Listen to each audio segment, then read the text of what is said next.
Okay, so last time we left off on Balancevane pumps. Okay. Basically, they work the same. The only difference is we're pushing in two directions on these. You see how the fluid flow is coming in here, and it's going in both sides, so both sides are pushing out. Remember the one I showed you, the little drill pump? Only has one side that it pumps on. It's crazy how those circuits work. Not really, it's really simple. I think there's I have a video listed here. Let's see what it is.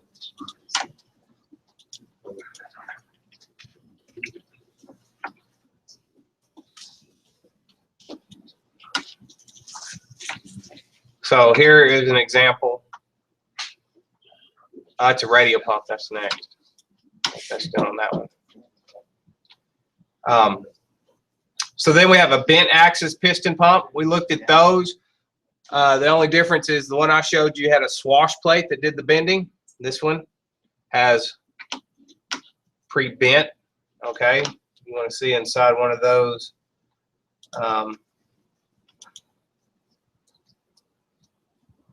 We have it right here. Otherwise, our swash plate would accomplish this. Right here, we have these pistons and they're at an angle. And so here's the shaft. And as it spins, okay, these ride in a groove inside here. And so it moves them in and out. That's how they work. Where's the lubrication come from all this? The hydraulic fluid. They're all coated in it. That's where it comes from.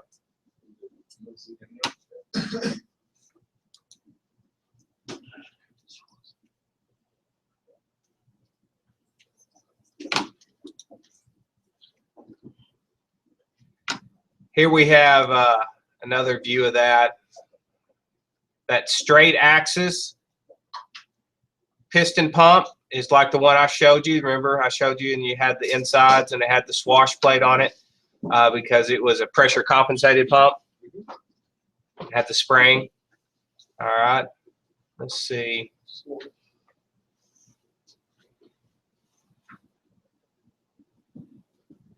It looks better if we just show the, here's a wobble plate and it has the angle on it right here. So instead of having a bent axis, it actually has that little bit of, as this spins, see that shaft spins around, as it spins, it causes these to pump in and out. Here's a radial piston pump.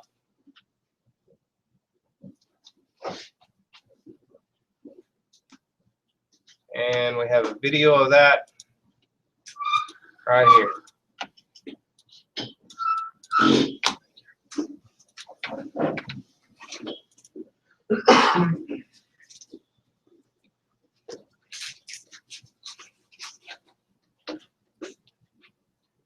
And so as it comes around, this whole ring, do you see this ring right here? Okay. This, see how it's being adjusted with that crank handle? And so now we actually get the pumping action here because this comes around here and then it begins to pump the fluid because this side is shorter than the other side. And that spring on there, that could be as easily be the pressure compensation. So if it didn't need to pump anything, it would go to center position and basically go into idle. When it got loaded, it would force it to center position. And when you relieve some of the, started getting the fluid to flow, because pumps make what? Pressure. No, pumps make flow, not pressure. You almost tricked me. Pumps make flow, not pressure. Pressure is the result of the resistance of flow.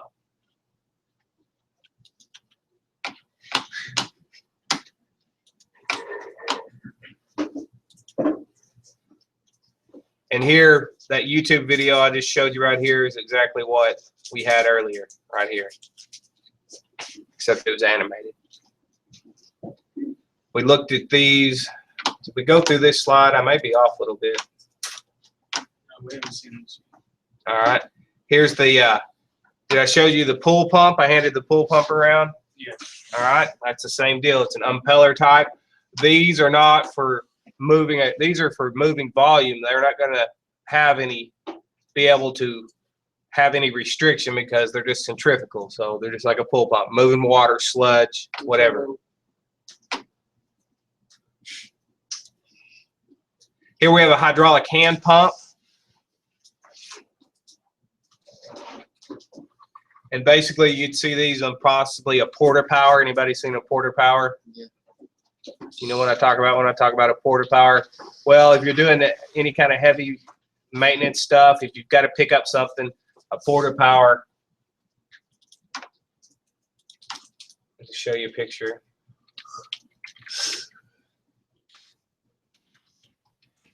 Are basically a hydraulic set with all kinds of different little deals on it, so you can see view image.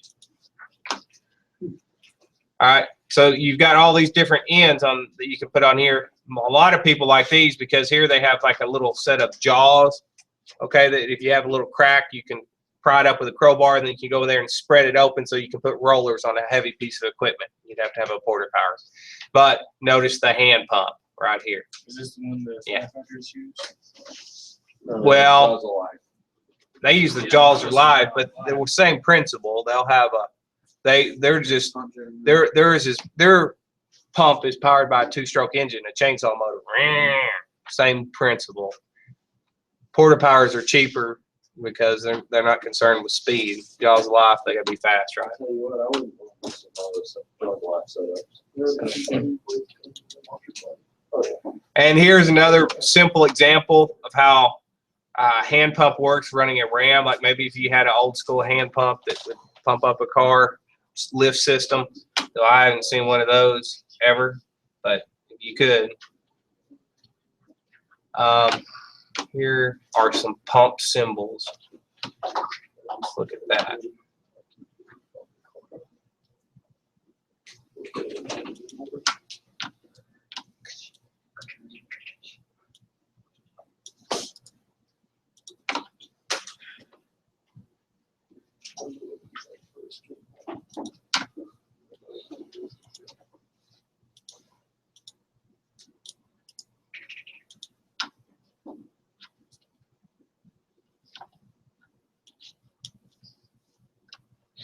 This is Wisconsin Online.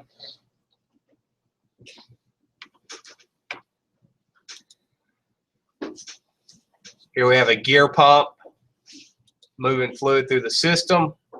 Of course, hydraulic pumps have to have a prime mover.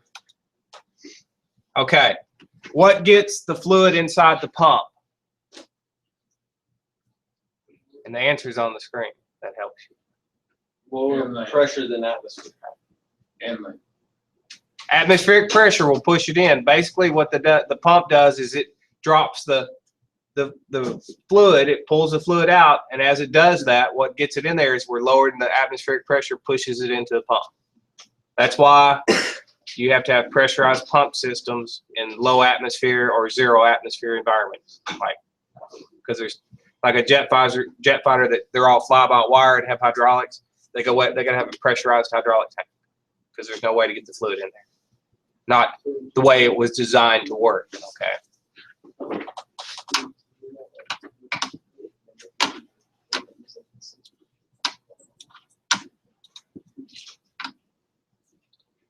Now, positive displacement pumps. Somebody tell me about those. What do I mean when I say positive displacement? It displays positively.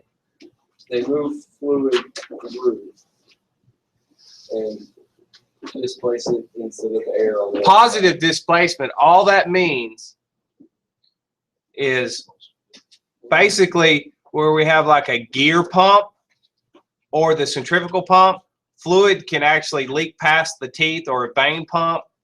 If the fluid pressure is high enough, a certain amount will leak past there, making the pump not as efficient, right? So there are really high efficiency gear pumps. Positive displacement means they're using some type of piston system where they're actually forcing that fluid out. That there's no way for it to leak by, basically. Do you understand that? So it's always going to be displacing regardless. Whereas in a gear pump or vane pump, you know, you get a hard enough shock that, you know, fluid can slip by those. But positive displacement, basically, I mean, they probably got positive displacement gear pumps. I guess that would be a form. But basically, when you talk about that positive displacement pump, you're talking about something that can develop a high flow, which in result will develop a high pressure when you can't do it. So it'll operate at higher pressures than say a gear pump or a vane pump. Okay, we're talking 3,000–4,000 psi. However, the problem with these is because they use the little pistons, and you saw that there's 20 pistons in that pump, and they have each one has its own little seal. They do not like trashing the fluid. They have to have clean fluid to function. If they have any grit or dirt, they're going to score the inside of that cylinder wall, and they're not going to work. All right, just like pouring sand in the top of your spark plug hole. Take your spark plug out, pour sand in there, and then give it up. That sounds like good. Sure. We should try that on the Jeep. Yeah.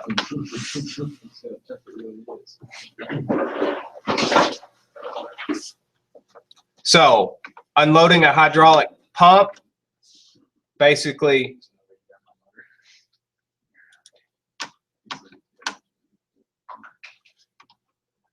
if a pump is going to unload, there's two ways you can do it. What two ways can we unload a hydraulic pump? Well, yeah, no, the relief valve is going to be past the pump, okay?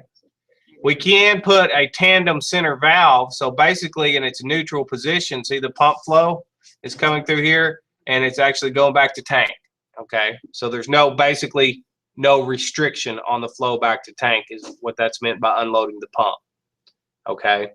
Now, and if you have a pressure a compensated pump that like we saw with the swash plate that would angle over, that would unload itself. So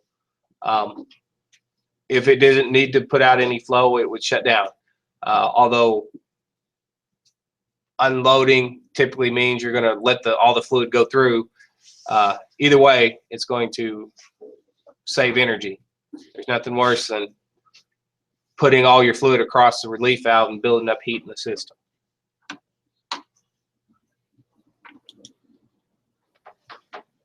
Here it shows if you have a system like this with two tandem valves, that if you had like maybe a mobile application, and maybe this is a forklift, maybe one of these raises the fork and the other tilts it back, and you want to save gas or propane because it's expensive, you would have them plumbed like this. This pump actually here, the prime mover, that would be a gasoline engine or some internal combustion engine.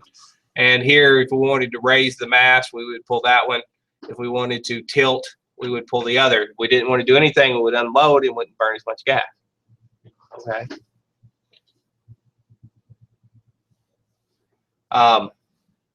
This is showing a pressure compensated pump, which will do the same thing I told you about.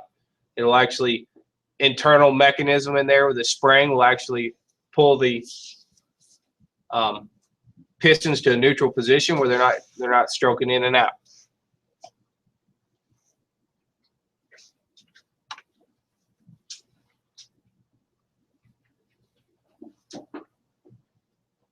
So,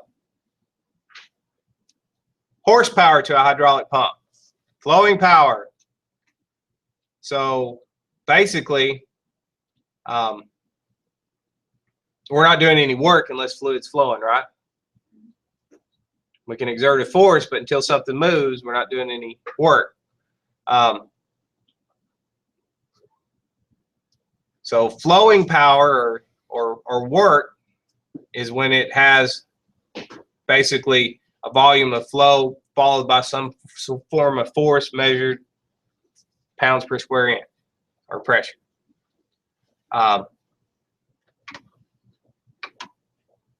So both these conditions must exist before any power is present. To increase the horsepower transmitted, the rate of flow can be increased either by using a pump, which has a greater displacement, or by increasing the shaft RPM of the existing pump. Or to increase the horsepower, the pressure level can be raised by increasing the setting of the pressure relief valve on the pump line. That makes sense? We can turn the pressure up with a knob, we can get a bigger motor, we can get a bigger pump. or we can turn our existing pump faster. Here's the deal, okay? A lot of people, anybody know what a variable frequency drive is? An inverter? We heard that? Okay, basically you change the speed of an AC motor with a little computer controlled device.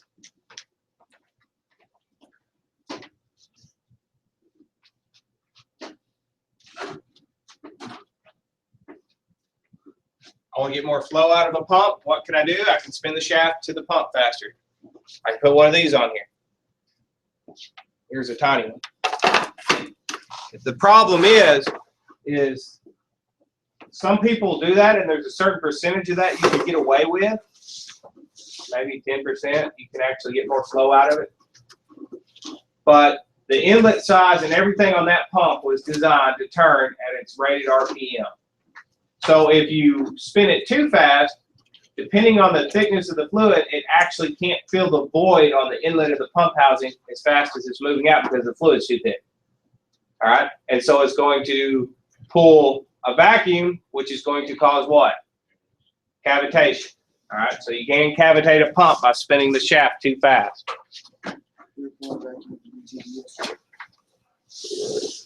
Now, here below is the formula for horsepower. You want to calculate the horsepower in a system? Here it is. The PSI times the gallons per minute divided by 1714, which is just a standard to convert gallons per minute over to horsepower. And then this 0.85 is the efficiency. And they just stick that in there. That efficiency is rated on the pump. And they just use 85% basically as a stand-in efficiency. So, if you want to know, I need to know the size of a motor to use on my system to maintain 2,000 PSI with a standard of 20 gallon per minute flow rate. My pump has an efficiency of 85%. Okay. Now, that's the formula to calculate how big a horsepower, how big a motor I need to put on that pump, basically. You understand that? This is where you get in trouble because depending on the size of the motor, you're talking to tens and $20,000 if we get the wrong one. Okay? But there is a rule of thumb that takes this into account. And when we talk about hydraulics, it never hurts to go a little bigger, but it always hurts not to have enough power, okay? So they have a rule of thumb that states that that one drive horsepower must be available for each combination of PSI and gallons per minute, which multiply to 1,500. That makes sense. So if I needed, let's say, 150 PSI at a flow rate of 10 gallons per minute, what size horsepower would I need to achieve that?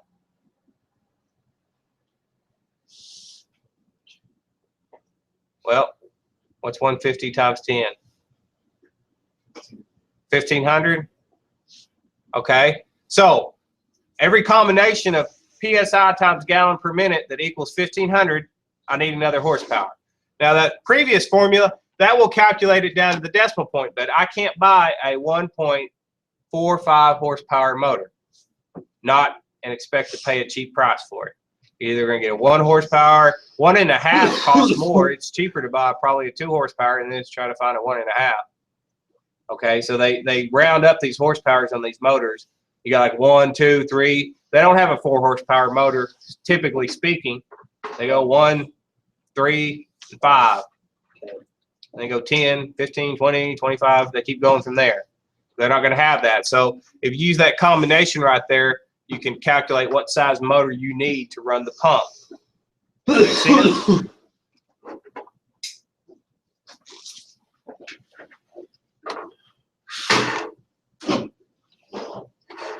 Pump and motor shaft alignment.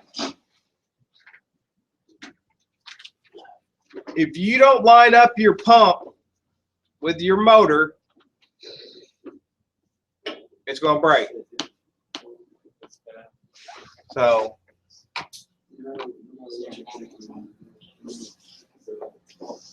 hold on a second. I'm gonna pause here.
So we're starting again. We're recording,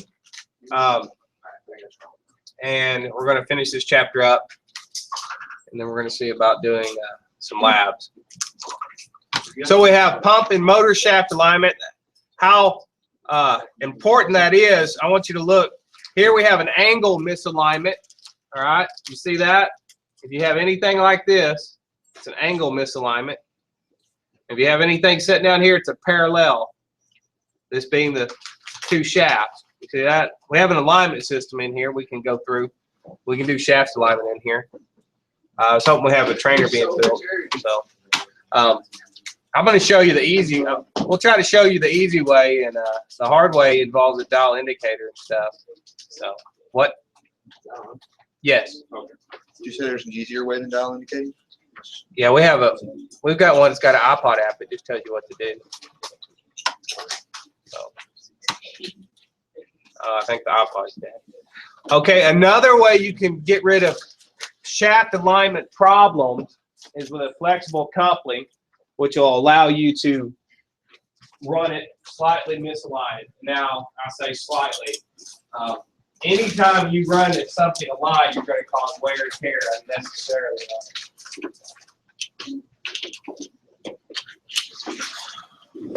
So, rubber coupling, bottom up. So you get some flex in there. So we'll pack this, start in the back this time. There you go, the flexible coupling right there. Yeah. The Lovejoy is the name brand, but if you hear anybody say, go get me a Lovejoy coupling, they mean a flexible coupling is what they mean. PTO show? Yeah. And they have different brands.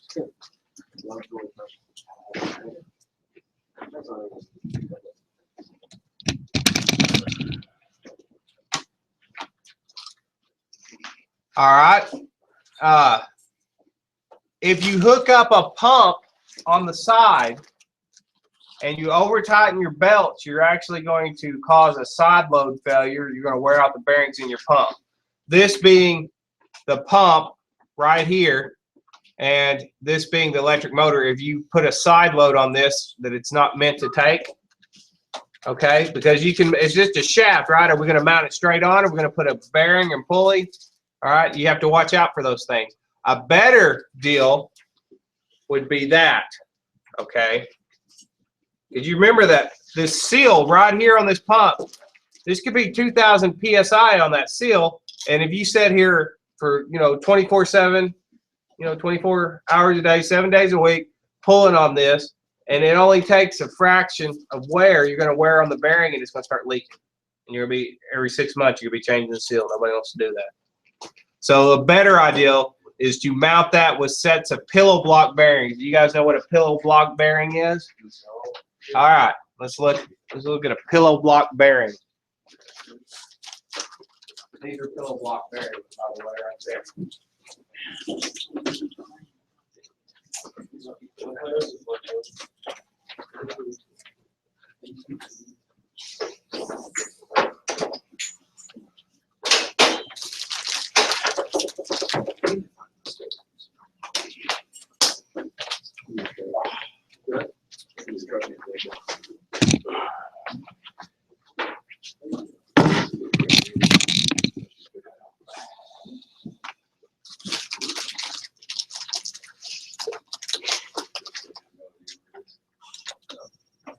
So here we have a pillow block bearing. All right. See how we have mounts on each side and the shaft goes through. That's a pillow block bearing right here. All right. And so we'll pass that around. Everybody look at that Lovejoy. Let me see it for a second since I got the camera on. I'll take it back. It was almost my turn. I'm handing it back. Here's an example of a Lovejoy coupling, a flexible coupling. This is rubber, flexible, and so that will help with shaft misalignment. So if you have it misaligned, you're going to wear that rubber piece out. You're still going to end up changing it, but it's easier to change that than it is to seal on a pump.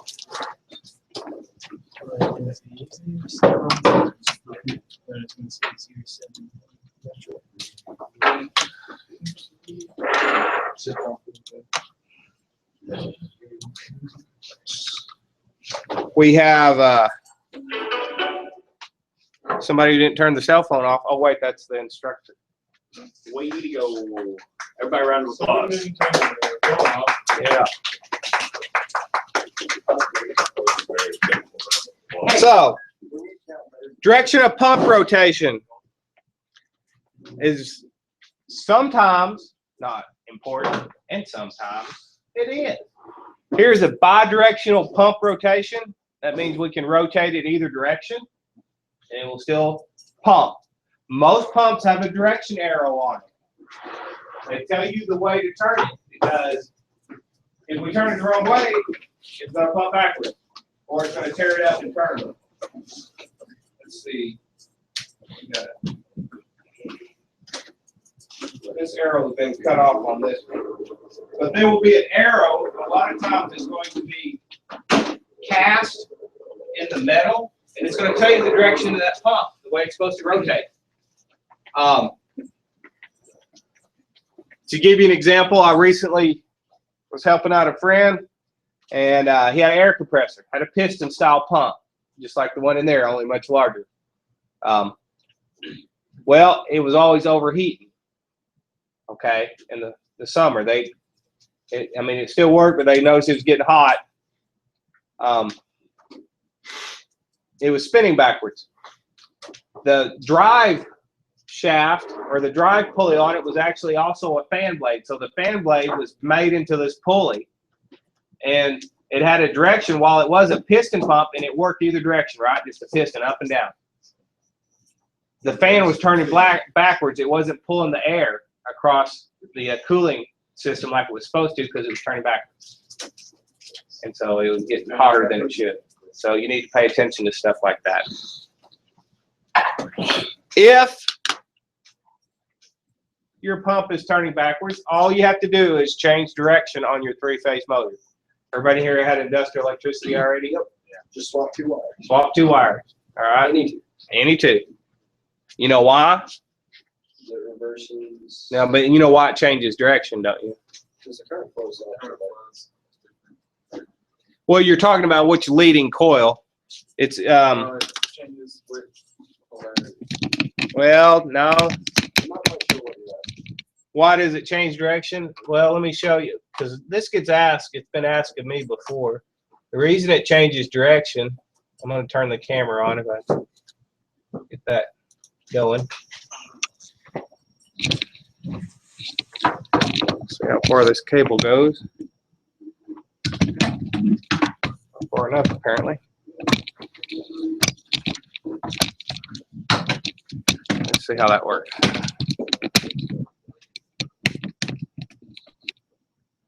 The reason it changes direction is because you've got, first of all, you've got a round stator with all these coils in it, right? All right.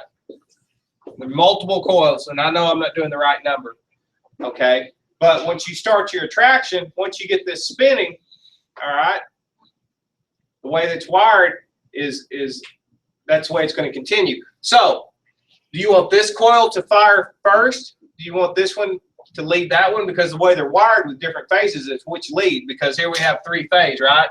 And we have 1 phase, 2 phase, and 3 phase. One of these phases is always leading the other one. Are you with me? As one begins to drop, the other one comes up. Those phases are tied to those coils in a specific arrangement. So if you want one to lead the other, you swap 2 wires. All right. So this coil here pulls the direction here, like so. All right. So that one starts. This one's dropping off, and this one begins to pick up. That one drops off, and that one begins to pick up. You see?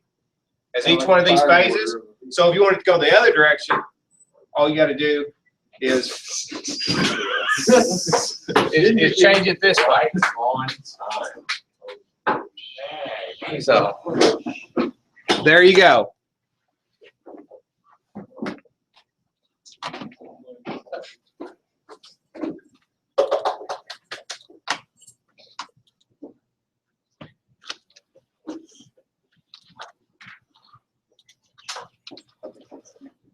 We're recording audio. We're up. I don't have this in my YouTube channel. Anyway. Here we have Inlet Design. Here we have an inlet strainer. Now,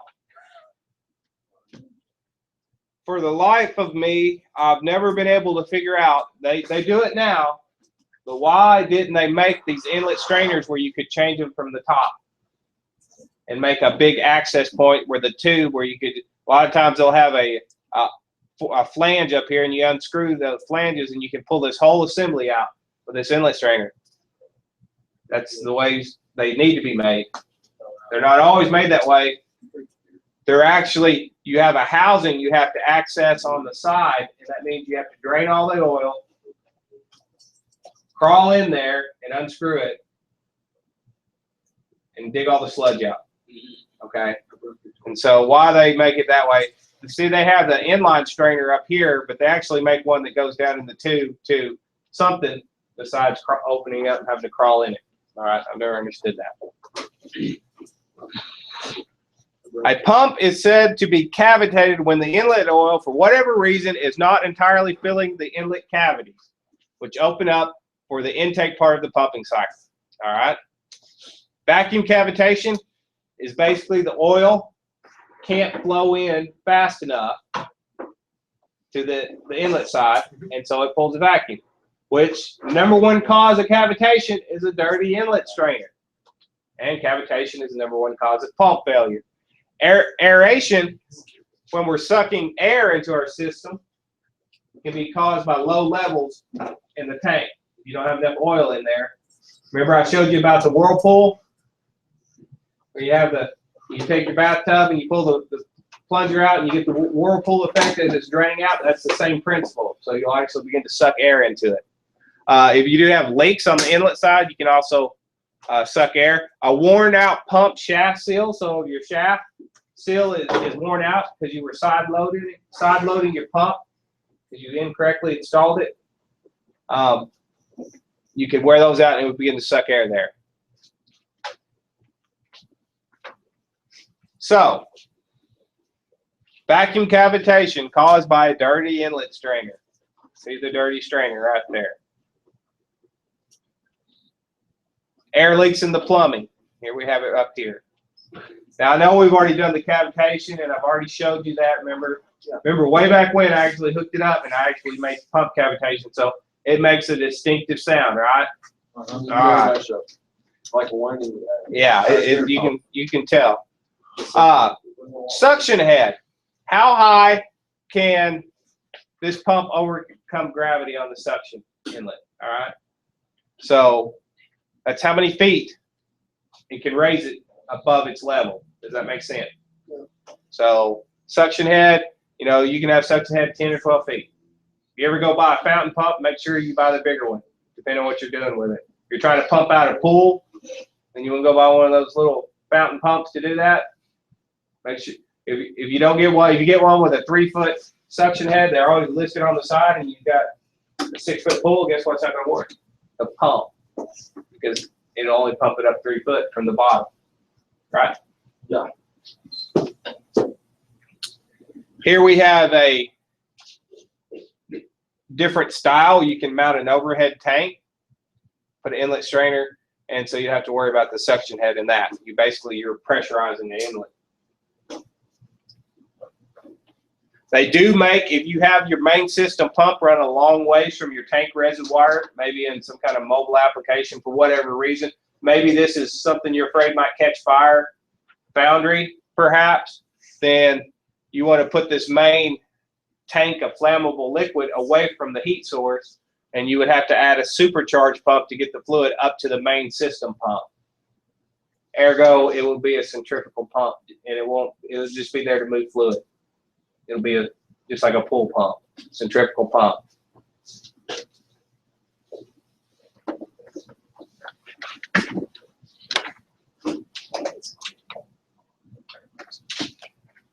Let's see what this one is.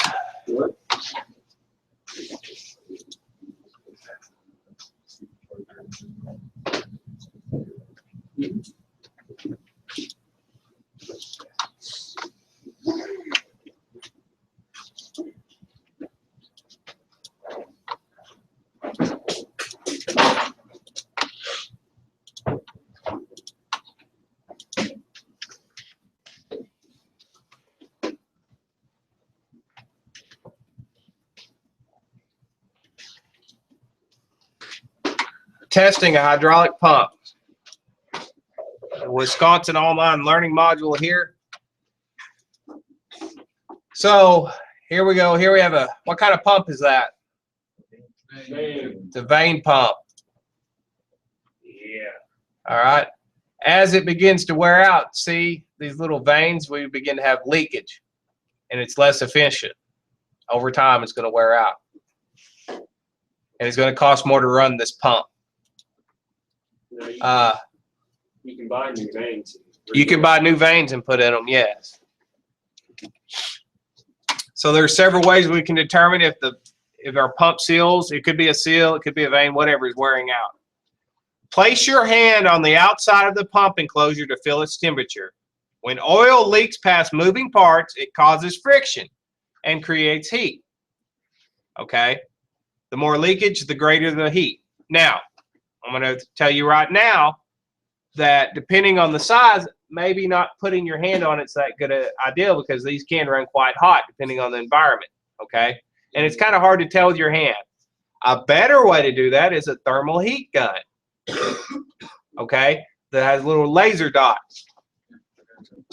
And so you take your little laser dot and you shine all over the pump, and you look for a place where the temperature is more than the rest. And that would tell you that there is a possibility that it is leaking by. So I'm going to hand this around, and it's not to shine at me or your neighbor. What if your neighbor's hot? All right. But you just go around and you find a hot spot. Like if you want to shine it up here on the projector, you can see. Put it on Fahrenheit. Yeah. You can see that housing on there. If I shine it right there on the bulb, it probably won't read very good on the reflective surface, but there. So a better way to do that is to use a thermal heat gun and shine around on it. It's also much more precise than your hand, but if all you got your hand and it's. So you never lose your hand. You might lose the gun. Here's the other option. It's showing using a heat gun. So that's what we're using. I don't think we're using an ultrasonic heat gun, but same deal. Use a gun. Use some kind of temperature sensor. Method 2. Perform flow meter measurements under load and no load conditions. Use the following procedure. All right. So basically, there is a specification on your pump that tells you what the gallons per minute should be unloaded. Are you with me? It says on the pump, you look it up in the manual. So you put a flow meter on there and see if the specifications on the pump match the actual output flow of the used pump. Does that make? And if it's way below where it's supposed to, the pump will wear out.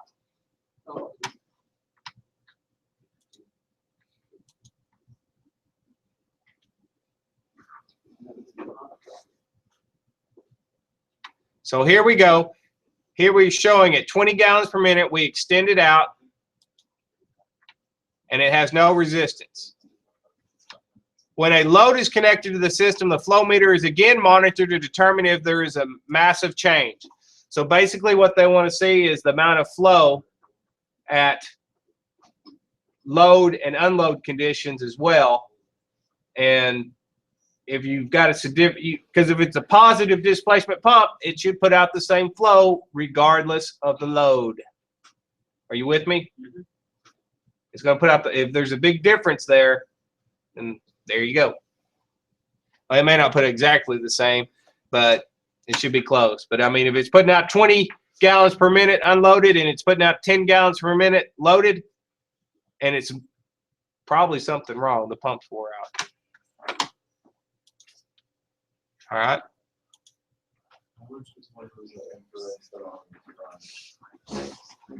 How much they run? That one's $20 at Harbor Freight. Works great. So here they're showing the same deal with a worn out pump. We're going to connect the load again, and we'll see the flow does not maintain. The flow meter shows about an 80% drop as compared when the system was in a no load condition. basically you need to compare the flow loaded and unloaded and make sure they remain constant. Any questions about that? The pump's wore out, it's not going to put out as much fluid. But you're going to have to check it under a load because they're meant to move a lot of weight, so you're not going to probably see anything until you load the pump. Look there. That's the end of the slideshow. And that is also the end of this hangout. Are there any questions? All right. So let's